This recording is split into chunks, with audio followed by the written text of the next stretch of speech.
Good morning friends. आज हम आपको यहाँ पर एक सिंक्रोनस जनरेटर जिसका दूसरा नाम होता है अल्टरनेटर, उसके रिलेशन में आपको यहाँ पर एक न्यूमेरिकल समझा रहे हैं। इस न्यूमेरिकल के बारे में आप थोड़ा सा कोशिश करिएगा कि इसके पैरेलल में भी एक दो न्यूमेरिकल करके आप इसको अपने कलेक्शन में रखें कि किस तरह से न्यूमेरिकल डिफरेंट पैटर्न के एग्जाम में पूछे जा सकते हैं। ओके, तो यहाँ पर एक आपको न्यूमेरिकल दिया गया है जिसमें आपको बोला गया है calculate the no load terminal voltage. Calculate the no load terminal voltage, इसका मतलब हो गया कि हमको यहाँ पर E की वैल्यू निकालना है जो टर्मिनल में आएगी। ओके, ऑफ अ, ये डाटा है 3 फेज 4 पोल स्टार कनेक्टेड। ठीक है, कनेक्शन इसका आपका स्टार कनेक्टेड है। अल्टरनेटर मीन्स सिंक्रोनस जनरेटर जिससे हम इलेक्ट्रिसिटी को प्रोड्यूस करते हैं। Running at 1500 RPM 1500 RPM having following data. Sinusoidal distributed flux per pole is equal to 66 milliweber. Phi की वैल्यू दी हुई है 66 milliweber. Total number of armature slots, जो आर्मेचर है उस पर कितने ग्रूव्स स्लॉट जिसमें हम कंडक्टर को रखते हैं वो दिए गए हैं आपके पर स्लॉट 72 कितने स्लॉट है। इसके बाद नंबर ऑफ कंडक्टर्स पर स्लॉट, मतलब एक ग्रूव मींस स्लॉट के अंदर आपने कितने को रखा है तो that is 10 and distribution factor KD is equal to 0.96 and assume full pitch winding. Full pitch winding का मीनिंग यहाँ पर KC is equal to 1। Okay, अब हमको सबसे पहले क्या करना पड़ेगा, यहाँ पे हम क्या करेंगे जैसा मैंने बताया था ए पोर्शन में। सबसे पहले आप यहाँ पर गिवन डाटा को नोट करोगे। ठीक है, गिवन डाटा में आपको जो जो दिया गया है 3 फेज अल्टरनेटर है, मीन्स ये आपको जनरेटर में लिख दिया। ठीक है, इसके बाद number of pole is equal to 4, then star connected, ये इसका कनेक्शन जो है वो आपका स्टार है। ओके, नाउ आपको NS ये दी हुई है या 1500 RPM and flux per pole phi is equal to दिया हुआ है 66 मिली वेबर। इसका मतलब हो गया 66 into 10 to the power -3 weber. Conversion factor हमेशा ध्यान रखिएगा। टोटल नंबर ऑफ आर्मेचर पर स्लॉट्स, ठीक है, आपको दिया हुआ है टोटल नंबर ऑफ स्लॉट्स की वैल्यू दी गई है दैट इज 72। ओके, एंड इसके बाद आपको दिया हुआ है नंबर ऑफ कंडक्टर्स पर स्लॉट। कंडक्टर्स पर स्लॉट इज इक्वल टू 10। ठीक है, and distribution factor KD is equal to, मैं यहां लिख देता हूं इसको, KD इज इक्वल टू आपको दिया हुआ है 0.96 और KC जो है ये 1 आपको एज्यूम करना है फुल पिच वाइंडिंग के लिए। ओके, अच्छा, अब हम क्या करेंगे, ये आप नंबर ए पोर्शन में गिवन डाटा को वहां पे मेंशन कर देंगे। इसके बाद हम आगे चलते हैं कि हमको जो EMF जनरेटेड किया जा रहा है उसके लिए हमें पर्टिकुलरली हमको वहां पर क्या क्या चीजें पता होनी चाहिए। ठीक है, तो यहाँ पर मैं कुछ KC is equal to 1, KD is equal to 0.96 कुछ पर्टिकुलर वैल्यूज है, इनको यहाँ साइड में लिख लेता हूँ। अब आप क्या करते हैं कि आपको जो निकालना है EMF कितना है। ठीक है, इसका फॉर्मूला पता होना चाहिए 4.44 इंटू 5FT पर phase into that is KC into KD। Okay, तो ये इससे आप ये इसका स्टैंडर्ड फॉर्मूला है, इससे सिंक्रोनस जनरेटर या अल्टरनेटर जो दूसरा नाम है, ठीक है, यहां पे मेंशन किया है अल्टरनेटर, इसका हम EMF की वैल्यू को कैलकुलेट करेंगे। ठीक है, तब देखिए यहां पर हमको फाई की वैल्यू दी गई है और KC एंड KD की वैल्यू दी गई है। F की वैल्यू नहीं दी गई है तो हम F की वैल्यू को कैसे कैलकुलेट कर लेंगे, F is equal to P into N divided by 120। P की वैल्यू हमको कितनी दी गई है यहाँ पर न्यूमेरिकल में, that is given by 4 pole, 4 into 1500 divided by 120। तो यहाँ से कितना हो जाएगा ये, दैट विल बी 50 हर्ट्ज। 0 0 हो गया एंड इसको कैलकुलेट कर लीजिए सिंपल, तो ये आपका आ गया 50 हर्ट्ज की वैल्यू। ओके, तो हमारा ये जो टर्म्स था इसकी वैल्यू निकल गई। ओके, अब हमारे पास बच गया turns per phase. Okay, turn पर फेज कैसे कैलकुलेट करेंगे, थोड़ा सा इसको देख लीजिए। ठीक है, टर्न पर फेज के लिए हमको क्या है, टर्न पर फेज इज इक्वल टू, देखिए टी पर फेज इज इक्वल टू ये होता है z पर फेज डिवाइडेड बाय 2।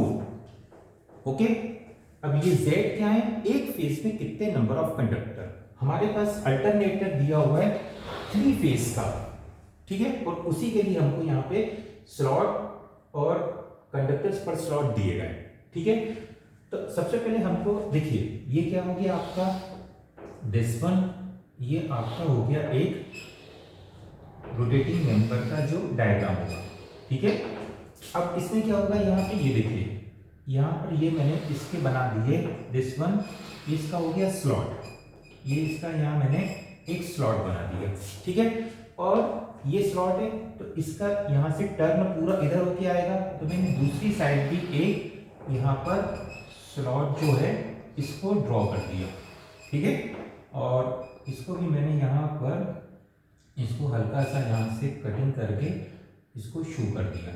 ठीक है, ये आपका हो गया स्लॉट। ठीक है, अब आपका क्या होगा, यहाँ पर ये जो होगी ये वाइंडिंग्स होगी, वाइंडिंग्स के टर्न इस मैनर में, यहाँ पर ये जो वाइंडिंग्स होगी इस मैनर में वाइंड की जाएगी। ठीक है, ये आपकी हो गई वाइंडिंग का जो बनाई गई कंडक्टर की वो हो गई। ठीक है, तो अब हमको क्या बोल रहा है, टर्न पर फेज इक्वल टू z जो एक फेज के हैं उसको डिवाइडेड बाय 2 करना है। अब देखिए हमें ये क्या है, हमारा ये हो गया आपका स्लॉट। ठीक है, अब हमको ये जो स्लॉट है ये पूरी इसकी राउंड पेरीफेरी में दिए गए, और ये कितने दिए हमारे पास 72। ठीक है, ये हमारे टोटल दिए गए हैं 72, और कंडक्टर्स पर स्लॉट, एक स्लॉट के अंदर, ये जो एक स्लॉट है इसके अंदर हमें 10 कंडक्टर्स रखे गए। ठीक है, तो हमारे पास जब पूरी पेरीफेरी में 72 स्लॉट्स हैं और इसमें एक कंडक्टर एक स्लॉट के अंदर 10 रखे गए, तो टोटल पेरीफेरी के स्लॉट में कितने कंडक्टर हो जाएंगे, दैट विल बी, देखिए तो हमारे पास यहां पर टोटल कंडक्टर्स ये कितने हो जाएंगे, यहां पर total conductors will be equals to the 72 multiplied by 10, that is 750। Okay, अच्छा अब मैं क्या कर रहा हूं, इसको थोड़ा सा यहां से वो कर रहा हूं। ठीक है, अब देखिए ये क्या है, टोटल कंडक्टर्स इसके लिए 3 फेज के लिए, तो यहां पे टोटल कंडक्टर्स जो है इसको हम रिप्रेजेंट करते हैं z से, ये किसके लिए होगा, 3 फेज के लिए। अब हमको पर फेज निकालना है, तो क्या हो जाएगा, z पर फेज। ठीक, तो हमको क्या करना पड़ेगा, जितने कंडक्टर इसको 3 से डिवाइड कर देंगे, तो 72 डिवाइडेड बाय 3। ओके, और चूंकि हमको निकालना क्या है, टर्न पर फेज। ठीक है, और टर्न पर फेज इक्वल टू क्या होता है, z पर फेज डिवाइडेड बाय 2। ओके, तो अब आप यहां क्या करेंगे, इसको मैं यहां से सिंपली अलग कर दे रहा हूं, तो आप यहां क्या करोगे, टर्न पर phase is equal to 720 divided by 3 और इसी को मल्टीप्लाइड बाय 2 कर देंगे। ठीक है, तो ये आपके टर्न पर फेज निकल गए हैं 120। ओके, अब आपके फॉर्मूले की सारी वैल्यूज मिल चुकी है। ठीक है, मैं इसको साइड में लिख देता हूं, टर्न पर फेज इज इक्वल टू कितना आ गया आपका 120। ओके, चलिए अब हम यहाँ पे आगे एक काम करते हैं, इधर ये देखिए, तो तो इस तरीके से आपने जितनी भी अनआइडेंटिफाइड वैल्यूज थी उसको रिलेशन में जो छोटे फॉर्मूले हैं उनमें सब्स्टिट्यूट किया एंड देन कैलकुलेट किया। ओके, अब हम जो फाइनली निकालना है हमको क्या निकालना है, calculate the no load terminal voltage. इसका फॉर्मूला है E is equal to 4.44 multiplied by F into 5 into T phase into AC into KD। Coil response factor, distribution factor, ठीक है। फुल पिच के लिए इसको 1 लेना है। ओके, मैंने यहाँ पे 4.44, F की वैल्यू 50, 5 की वैल्यू 66 into 10 to the power -3, conversion factor हमेशा ध्यान रखेंगे, मल्टीप्लाइड बाय, ठीक है, मल्टीप्लाइड बाय टी फेज, ये मैंने अभी कैलकुलेट कर दिया 120, केसी की वैल्यू 1, केडी की वैल्यू 0.96, ठीक है। तो ये आपका ई की वैल्यू को मैंने यहाँ पे 1 बाय 1 प्रॉपर मैनर में सब्स्टिट्यूट कर देना।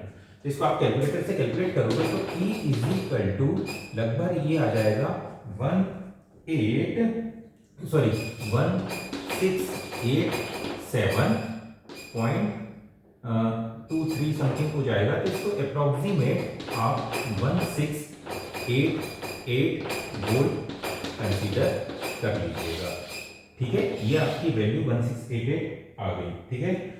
तो ये इस मैनर में आपका जो भी गिवन इंफॉर्मेशन दी गई है उसको हमने स्टैंडर्ड फॉर्मूले में रखा, ठीक है। ये इसका स्टैंडर्ड फॉर्मूला हो गया एंड देन आपने इसको निकाल लिया, ठीक है। तो इस मैनर में जो आपने कैलकुलेट किया है वो आपकी वैल्यू आ रही है जो आपकी क्या हो गई, दैट इज दी, हमने ये वैल्यूज किस में रखी थी, फेज, ठीक है। और हमको जो दिया गया है वो हमको निकालना किस में है, स्टार कनेक्शन में, कैलकुलेट हमको स्टार कनेक्शन में करना है, ठीक है।